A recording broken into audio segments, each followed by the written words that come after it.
Assalamualaikum warahmatullahi wabarakatuh. WSM News kembali hadir menjumpai Anda. Beragam informasi menarik akan kami sajikan untuk Anda selama 30 menit ke depan bersama saya Pandu Chandra dan berikut WSM News selengkapnya.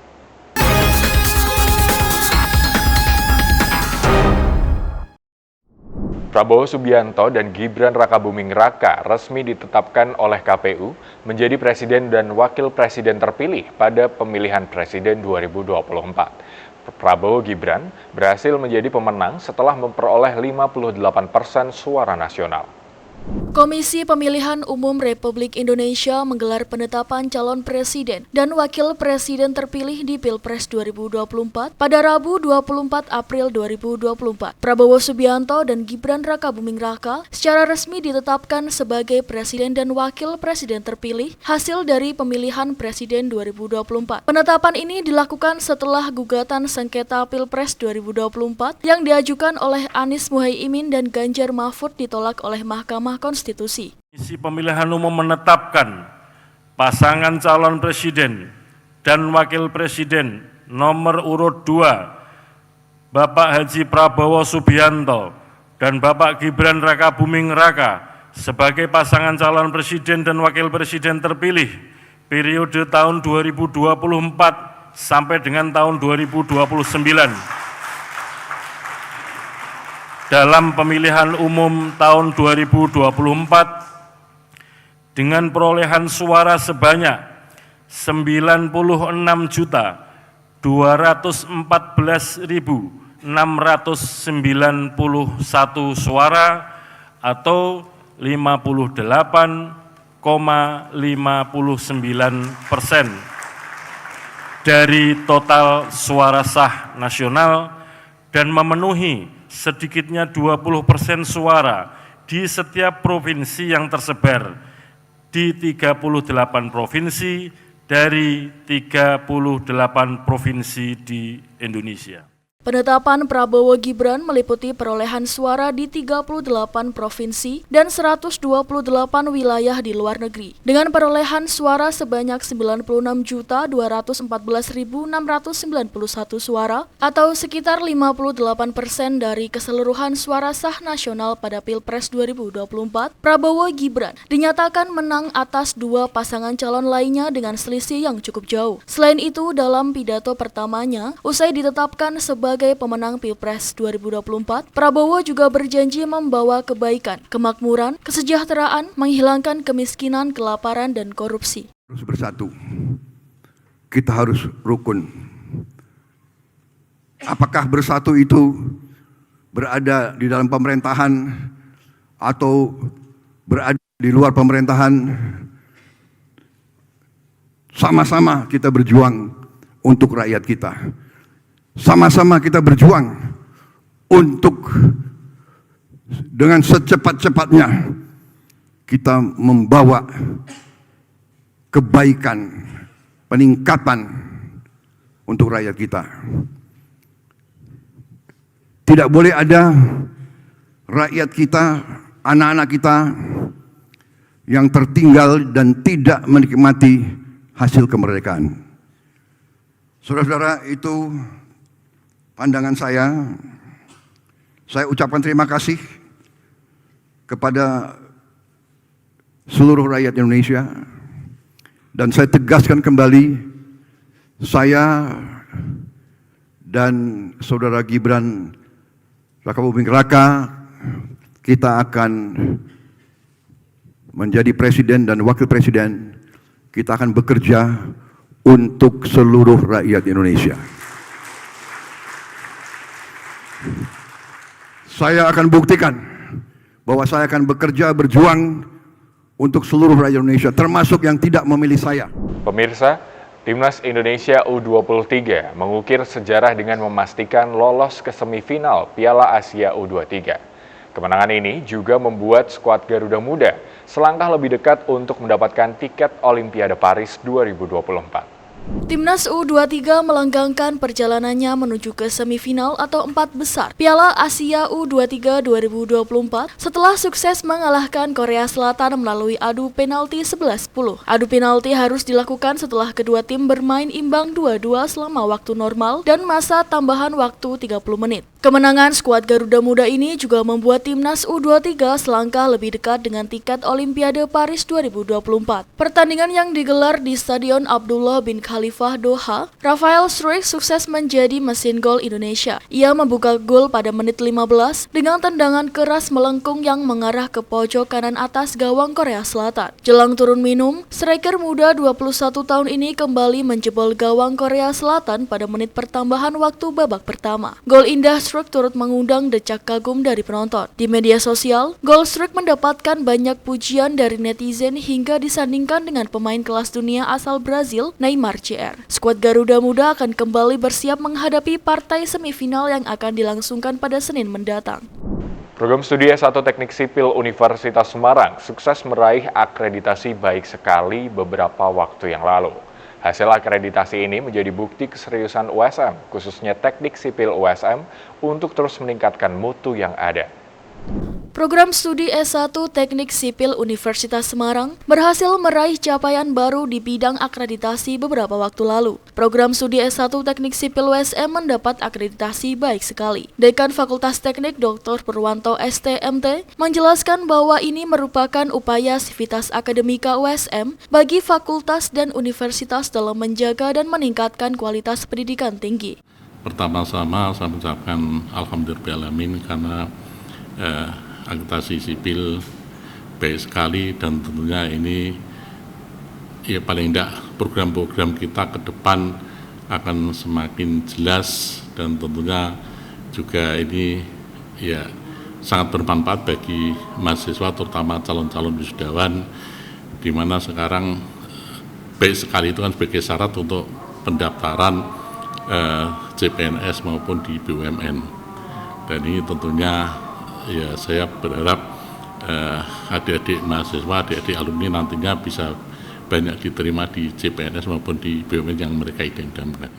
Salah satu aspek kunci dalam meraih akreditasi baik sekali adalah pemenuhan syarat perlu, terutama terkait kualifikasi pendidikan dosen. Untuk mencapai status akreditasi baik sekali, minimal 25% dari jumlah dosen harus bergelar doktor. Dalam hal ini, program studi teknik sipil telah melampaui standar yang ditetapkan dengan memiliki 13 doktor, melebihi angka minimal yang dipersyaratkan yaitu sebanyak 12 doktor. Dalam peningkatan mutu ini memang sangat penting. Tentunya kita di teknik sipil itu tentunya kita mempunyai visi di tahun 2032 itu kita sudah ke internasionalan ya. Jadi tentunya ya kita meningkatkan sumber daya kita dari dosennya, kemudian dari lulusan, terutama lulusan dari mahasiswa teknik sipil ini. Tentunya kami mempunyai cita-cita itu sesuai dengan misi kami.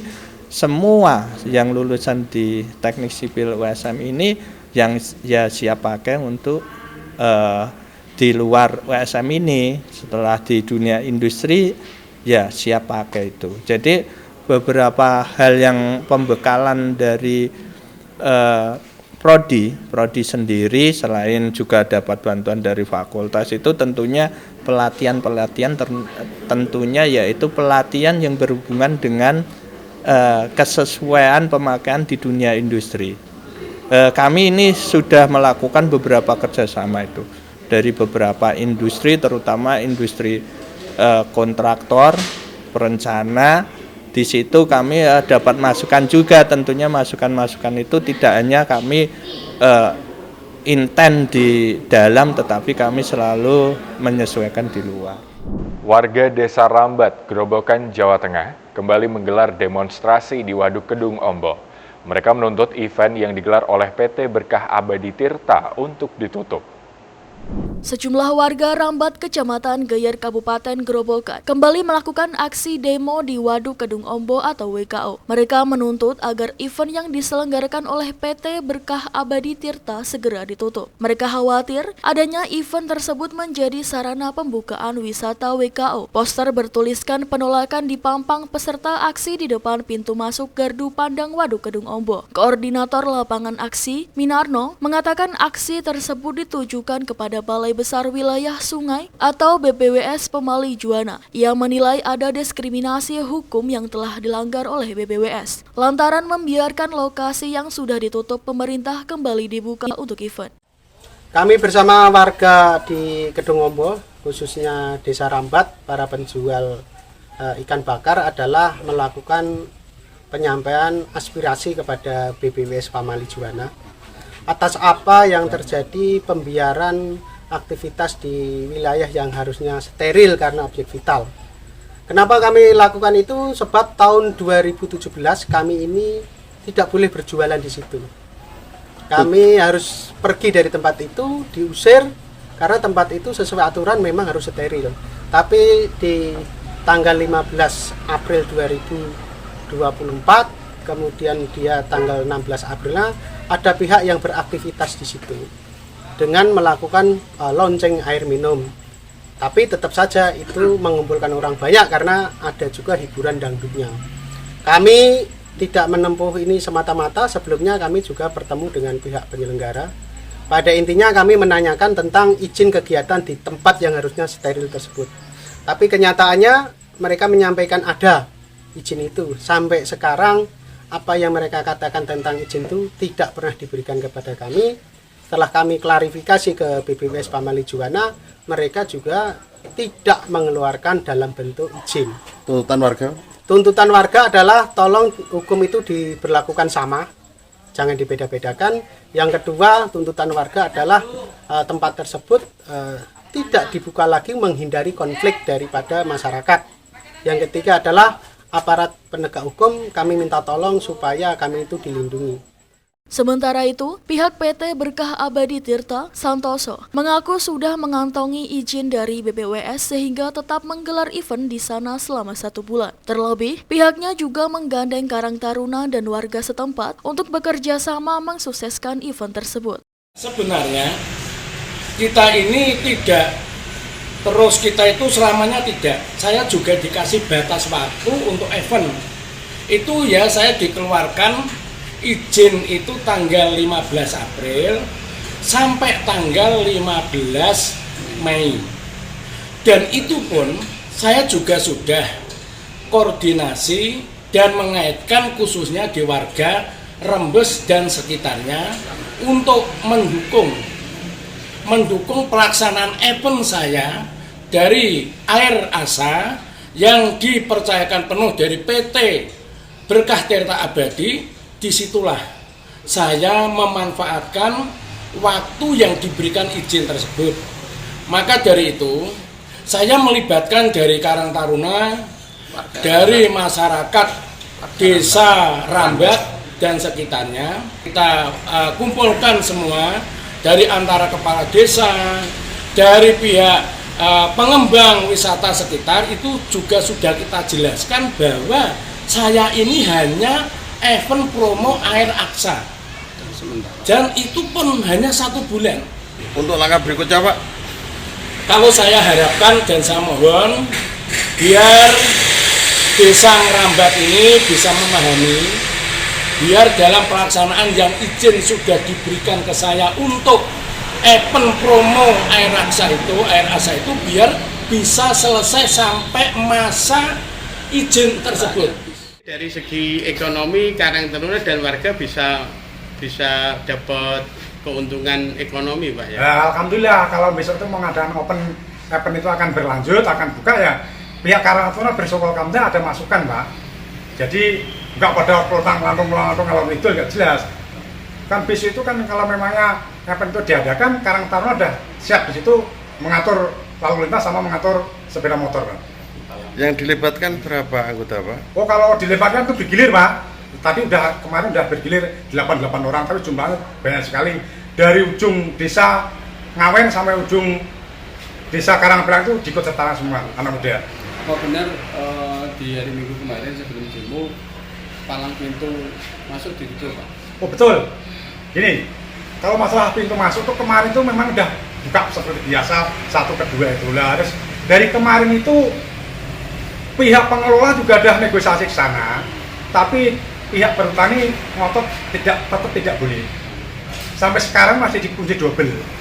Yang merugikan pedagang di lokasi event, Pak? Nah, tadi ada yang pihak pedagang, kalau ada yang merasa dirugikan. Karena apa? Karena makanan yang akan dijual itu makanan siap saji semua. Gitu tadi ada pertanyaan, makanya ini saya jawab lagi. Total ada berapa pedagang di lokasi event, Pak? Kalau yang pertama itu Pak kalau sudah dibentuk apa UKM itu? UMKM itu katanya ada 70 warung lapak. Itu udah siap kemarin itu lah. Adanya ditutup palang itu kan nggak boleh masuk, Pak. Bronjong kan nggak bisa masuk. Nah itu akhirnya pada dagang-dagang yang berharga itu diangkatin lagi, takut hilang di situ. Itu, Pak. Pihaknya juga sudah menyediakan 70 kios untuk warga setempat yang berdagang di sana. Santoso berharap masyarakat dapat bekerja sama mendukung pemasaran produk BUMN itu, serta mensukseskan event demi mengangkat ekonomi masyarakat setempat. Peringatan Hari Kartini yang selalu diperingati pada tanggal 21 April dirayakan secara gembira oleh Sivitas Universitas Padjadjaran. Mengangkat tema inspirasi semangat Kartini untuk UNPAD, Sivitas UNPAD meramaikan dengan sejumlah lomba serta penggunaan baju tradisional daerah. Berikut liputan di via UNPAD TV untuk USM TV. Kemeriahan peringatan Hari Kartini di lingkungan Universitas Padjadjaran diawali pembacaan puisi oleh Rektor UNPAD, Profesor Rina Indiastuti, di halaman Rektorat Kampus UNPAD Jatinangor. Mengenakan sejumlah pakaian adat dari sejumlah daerah di Indonesia, Sivitas UNPAD secara gembira merayakan peringatan Hari Kartini. Sivitas UNPAD dengan menggelar sejumlah lomba, yakni lomba poster dengan tema Kartini di Mataku, lomba fashion show yang diikuti oleh perwakilan fakultas direktorat, serta Dharma Wanita dari unit Dharma Wanita Persatuan UNPAD, dan lomba masak nasi goreng yang diikuti para bapak pimpinan fakultas atau direktorat. Rektor Universitas Padjadjaran, Profesor Rina Indiastuti, mengatakan melalui momen peringatan Hari Kartini ini diharapkan para Kartini UNPAD dapat memberi pengetahuan kepada mahasiswa dan seluruh generasi muda. Kita telah belajar banyak dari Ibu Kartini ya. Inspirasi kita dapat, semangat bahwa perempuan harus semakin baik pendidikannya, untuk pendidikan baik supaya bisa mengajari anak-anaknya, keluarganya. Tapi untuk UNPAD kita bisa memberi pengetahuan dan keterampilan buat mahasiswa UNPAD. Itu sebetulnya semangat dari Ibu Kartini. Nah, kebetulan di UNPAD jumlah dosen, jumlah mahasiswa, jumlah tenaga kependidikan ini kalau jumlahkan kan persentase perempuannya lebih banyak. Nah oleh karenanya mari kita lanjutkan semangat untuk berbagi bukan hanya pada wanita atau perempuan saja, tapi bagi seluruh generasi muda Indonesia oleh para perempuan hebat UNPAD. Kegiatan peringatan Hari Kartini di Universitas Padjadjaran ditutup dengan pembagian hadiah serta persembahan kepada Rektor UNPAD yang sebentar lagi akan purna tugas sebagai Rektor UNPAD. Dari Universitas Padjadjaran, tim liputan di via UNPAD TV untuk USM TV. Menjelang pelaksanaan UTBK 2024 yang akan dimulai pada 30 April mendatang, Universitas Brawijaya menuntaskan berbagai persiapan yang dibutuhkan. Kesiapan sarana dan prasarana mulai dari penunjuk kegiatan, lokasi ujian hingga pendukung lainnya sudah disiapkan. Melalui persiapan ini juga diharapkan memudahkan bagi para peserta dalam mengikuti ujian masuk perguruan tinggi berbasis komputer ini. Koordinator Pelaksana UTBK UB tahun 2024, Heri Prawoto, menjelaskan bahwa Universitas Brawijaya sudah siap untuk menjadi lokasi UTBK tahun 2024. Kesiapan ini sudah dilakukan mulai dari pemasangan papan informasi lokasi ujian, penyiapan ruangan untuk lokasi ujian berbasis komputer, dan sarana lainnya. UTBK 2024 ini dimulai sejak tanggal 30 April hingga 7 Mei 2024. Kami dari Koordinator Pelaksana kami menyampaikan bahwa pelaksanaan UTBK di UB insya Allah sudah mendekati final di dalam mempersiapkan untuk kebutuhan UTBK. Jadi pelaksanaan akan kita lakukan mulai tanggal 30 April sampai tanggal 7 Mei, di mana proses untuk pelaksanaan diawali sudah beberapa minggu yang lalu, mulai dari persiapan penempelan informasi lokasi, kemudian penataan ruang, sekaligus memastikan semua komputer yang tersedia itu sudah on the track. Kemudian minggu yang lalu, hari Senin yang lalu, kita lakukan briefing untuk seluruh pengawas dan seluruh penanggung jawab lokasi untuk memastikan mereka siap melaksanakan tugas sesuai dengan materi yang sudah kami sampaikan. Jadi secara umum pelaksanaan UTBK sudah kita siapkan dengan baik, mulai dari jaringan listrik, kemudian internet, kemudian komputer, sekaligus SDM yang akan membantu untuk pelaksanaan UTBK di tiap hari dan tiap lokasinya. Kesiapan ini terus dituntaskan oleh panitia pelaksana dengan harapan nantinya akan memudahkan bagi peserta untuk mengetahui lokasi tes dan kebutuhan lainnya. Dengan persiapan yang matang akan membantu peserta dalam menjalani ujian masuk perguruan tinggi berbasis komputer ini. Dari Malang, tim liputan UBTV untuk WSM TV. Pemirsa, Presiden Joe Biden telah menandatangani bantuan luar negeri senilai 95 miliar dolar yang sebagian ditujukan untuk militer Israel.